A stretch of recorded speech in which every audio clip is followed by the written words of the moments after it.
सुप्रभात वंदन। हरिओम हरिओम हरिओम। सादुल मंत्र राम को सिमरे ऋषि वर्षेस। भगत प्रहलाद नारद रटे भाई ब्रह्मा विष्णु महेश। जय गुरुदेव जी की। आप सबके भीतर बैठे परमात्मा को बार बार नमस्कार, साधुवाद, वंदन। जय गुरुदेव जी की। आप सबका प्रेम और गुरुदेव जी की असीम कृपा से मैं कालूराम सोलंकी एक बार फिर आपको लाइव से मिलने आ रहा हूं। सज्जनों, आज मैं केवल आध्यात्मिक जीवन की वास्तविकता के प्रति ही कुछ सत्संग करने आ रहा हूं। आप अपने इस सांसारिक जीवन में कुछ समय अपने आप को पहचानने के लिए लगाए।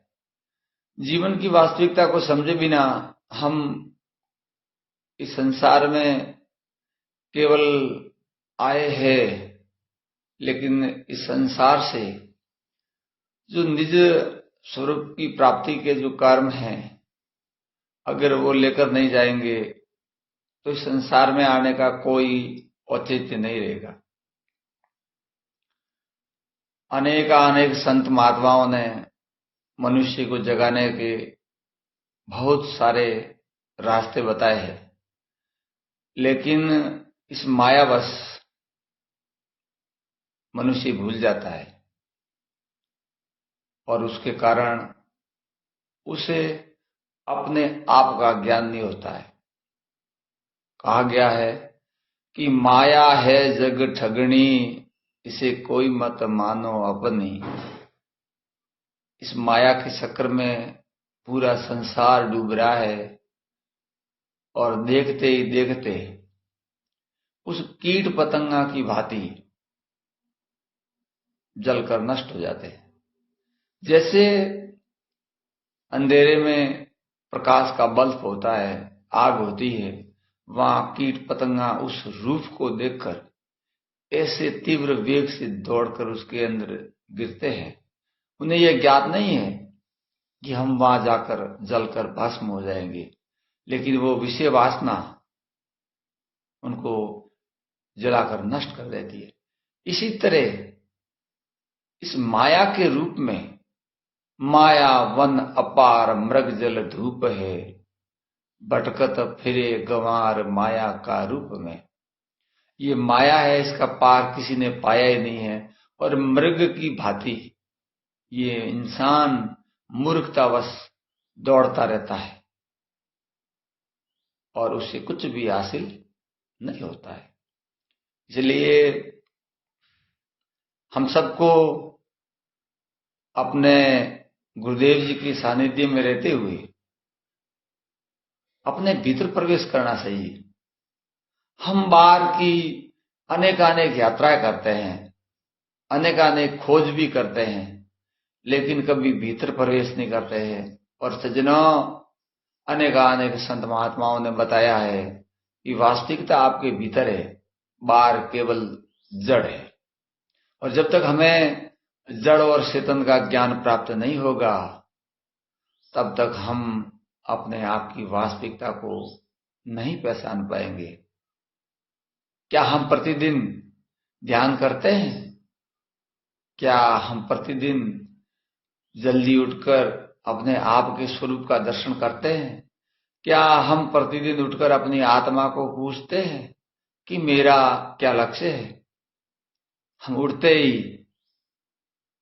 इस संसार के पेट पालन के लिए हजारों योजनाएं बनाते हैं, लेकिन जब जीवन समाप्त होता है तब ये पूरी की पूरी नष्ट हो जाती है। अनेक महान पुरुषों ने जो कर्म किए उस कर्म की कीमत आध्यात्मिक से ही पहचानी जाती है। क्या बताए, एक बात है कि कहने कहूं कुण सौंबड़े, दिल अपनेरी बात, गूंगे मन सपनो भयो, और समझ समझ पछताए। अगर गूंगे आदमी को सपना आ जाता है तो वह किसी को बोलकर बता नहीं सकता है, क्योंकि वो गूंगा है, और बिना बताए वो समझ समझ कर अपने आप में पछतावा करता रहता है कि ये संसार किस तरीके से इस माया के चक्र में दौड़ रहा है।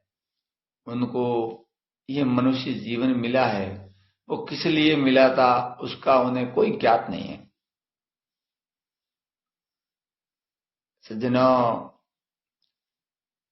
कहा है संतों ने, आग लगी आकाश में, आग लगी आकाश में, जल जल पड़े अंगार, संतन होता जुगत में, तो जल जा तो संसार।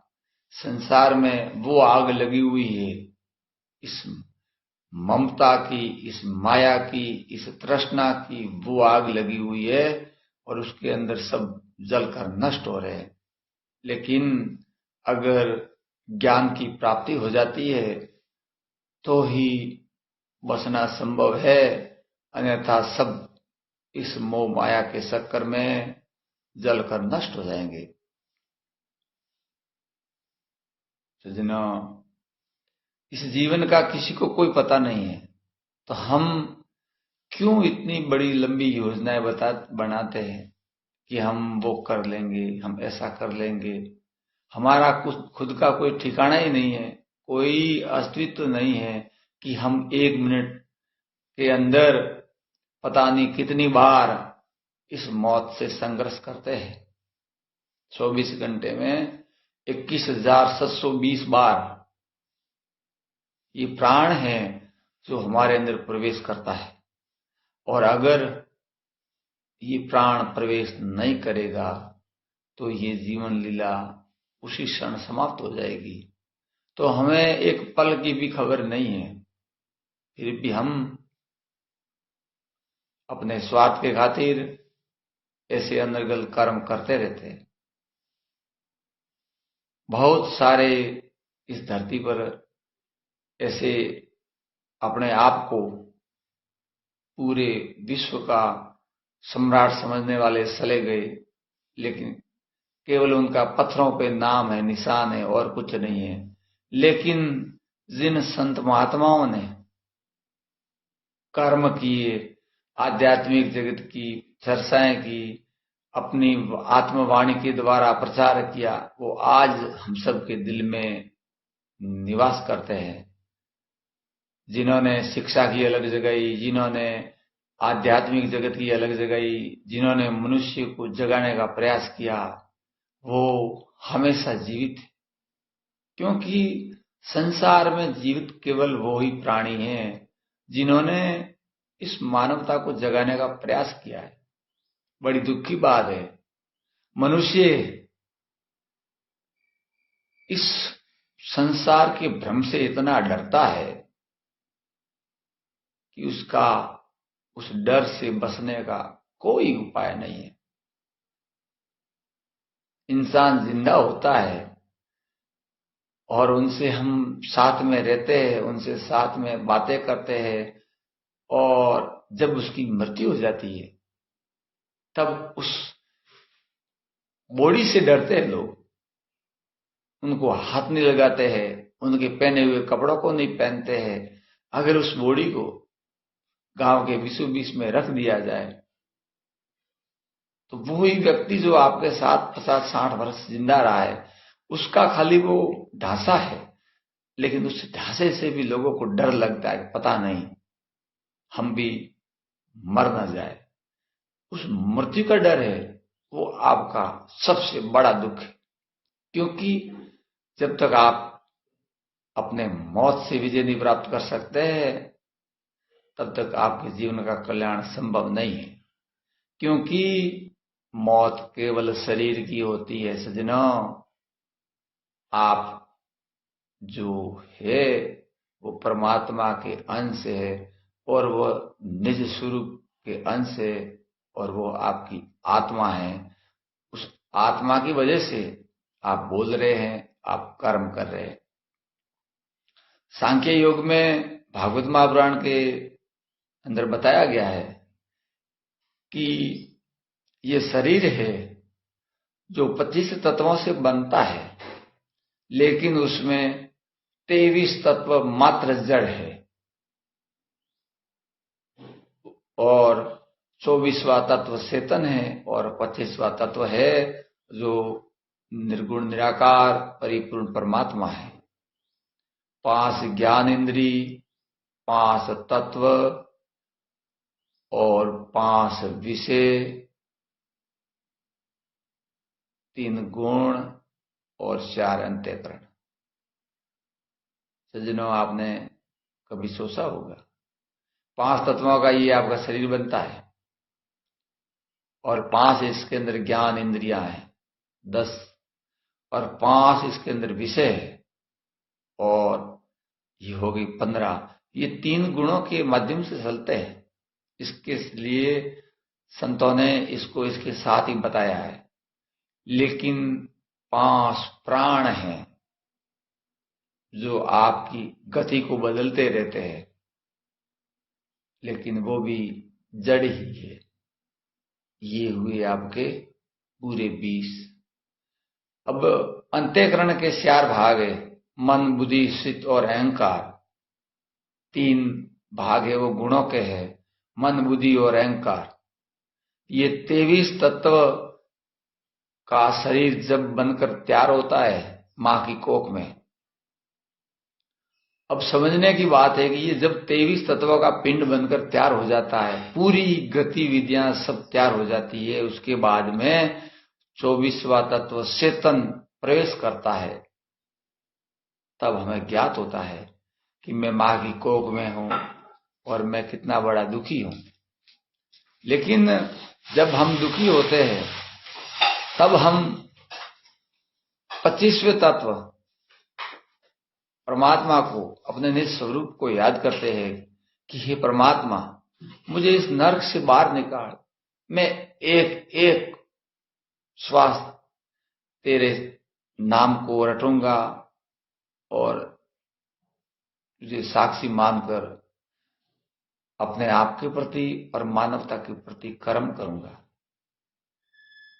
लेकिन जब ज्यों ही उसकी जन्म होता है और इस संसार में प्रवेश करता है तो इस मोह के कारण वो भूल जाता है। अब ये 24 तत्व है, 23 तत्व जड़ है, 24वां तत्व आपका चेतन है जो ये बोल रहा है। लेकिन ये चेतन किसकी सत्ता से बोल रहा है? वो 25वां है जो वो आपके साथ में नहीं है, वो सर्वव्यापी है, वो परमात्मा है। यानी 25 तत्वों का ये पिंड है, उसमें 23 तत्वों की गिनती संसार से है, उसकी संसार से उत्पत्ति होती है। लेकिन 25वां तत्व है वो आत्मा का अंश है, परमात्मा की शक्ति है। जैसे एक घटाकाश, जैसे एक सूर्य हजारों जल के घड़ों में भाषित होता है, लेकिन सूर्य एक ही है, लेकिन उसका प्रतिबिंब सब में दिखाई देता है। इसी तरह परमात्मा एक होते हुए भी पूरे विश्व में सर्वव्यापी है। थोड़ा उठो, जागो, पेट पालने के लिए सब दौड़ते हैं। हम क्या दौड़ रहे हैं? हमसे पहले तो पशु पक्षी उठ जाते हैं, उनके भी बच्चे हैं, उनको भी घर बनाना पड़ता है और वो भी ऐसे ही अपने परिवार के लिए रोते हैं, दर्द महसूस करते हैं। लेकिन उन्हें प्रभु की भक्ति करने का नहीं अधिकार है, क्योंकि वो भोग योनि है। अब हमें जब कर्म योनि मिली है तो गुरुदेव को सानिध्य में रखते हुए, गुरुदेव की आज्ञा के साथ इस संसार सागर से पार उतरने का प्रतिदिन प्रयास करें। अवश्य आपकी परमात्मा मनोकामनाएं पूर्ण करेगी। गीता जी में बताया गया है कि हे साधक, हे अर्जुन, कर्म कर। कर्म में जो भी बाधाएं आएगी वो तेरा कर्म नहीं है। परमात्मा स्वयं की आज्ञा है कि जो भी साधक मुझे प्राप्त करना चाहता है उसकी योग और स्वयं की रक्षा स्वयं मेरी ओर से होती है। योग यानी जोड़ना। जो मुझे प्राप्त करना चाहता है उनको केवल लक्ष्य तय करना है, जोड़ना मेरा काम है, ये परमात्मा की आज्ञा है। और जो मुझे प्राप्त करना चाहता है और उसमें उसे जो भी प्रकृति की तरफ से बाधाएं आएगी उसकी रक्षा करना भी परमात्मा स्वयं का ही आज्ञा है। फिर किस बात की देर है? हमें तो केवल लक्ष्य हासिल करना है कि हमें परमात्मा की प्राप्ति करनी है जो हमारे भीतर है। सज्जनों, वाणी वाणी जब बोली जाती है तो उसे वेखरी वाणी कहा जाता है। तो जब वाणी वेखरी है, बोली जा रही, तो उसके भीतर भी प्रवेश करने की वाणी आदि कहां से है? मुखा कवड़ से कंठ कवड़ में प्रवेश करे, फिर हृदय कवड़ में प्रवेश करे और फिर नाभि कवड़ में जाओगे तब अब वाणी की उत्पत्ति आपको दिखाई देगी। अब वाणी की उत्पत्ति आपको दिखाई देगी नाभि कमल में परावाणी के रूप में, परा पश्यंती मध्यमा वेखरी। तब आपको वहां जाके भी खोजना करने की परावाणी की उत्पत्ति नाभि में होती है, लेकिन वो कहां से होती है? वो होती है मूल कवल से, मूलाधार शक्कर से पवन का वेग प्रकट होता है। और पवन का वेग है वो ही आत्मा की गति है। और वह जल के साथ नाभि में आकर एक बूंद का पसारा करते हैं और उससे इस ब्रह्मांड की उत्पत्ति होती है। और उस सबसे हम प्रकट हो रहे हैं। ब्रह्मा विष्णु आहाद महेश्वरा ओही आवागमन में, उस अक्षर के लगे नी मात्रा ओही तू रटया कर रे हंसा वे गमरी गम कर रे। इस हंस को कहा है, इस आत्मा को कहा है। वेगम देश वेद से न्यारा, जन्म मरण भव डर रे हंसा वे गमरी गम कर रे। सदगुरुदेव की जय हो। आप सबके भीतर बैठे परमात्मा को बार बार नमस्कार, साधुवाद, वंदन। सज्जनों, आप सबका प्रेम और गुरुदेव जी की असीम कृपा। और अगर प्रकृति ने साथ दिया तो आगे भी आपसे सत्संग के माध्यम से मिलने का प्रयास किया जाएगा। मुझे पूर्ण विश्वास है कि ये परमात्मा की वाणी है। हम केवल निमित्त मात्र बनकर ऐसे कार्य करने को आगे आते हैं। और आप इस वाणी को अवश्य अपने दिल में धारण करके अपने लक्ष्य की प्राप्ति करेंगे। एक बार पुनः आप सबको दिल की गहराई से बहुत बहुत धन्यवाद, आभार।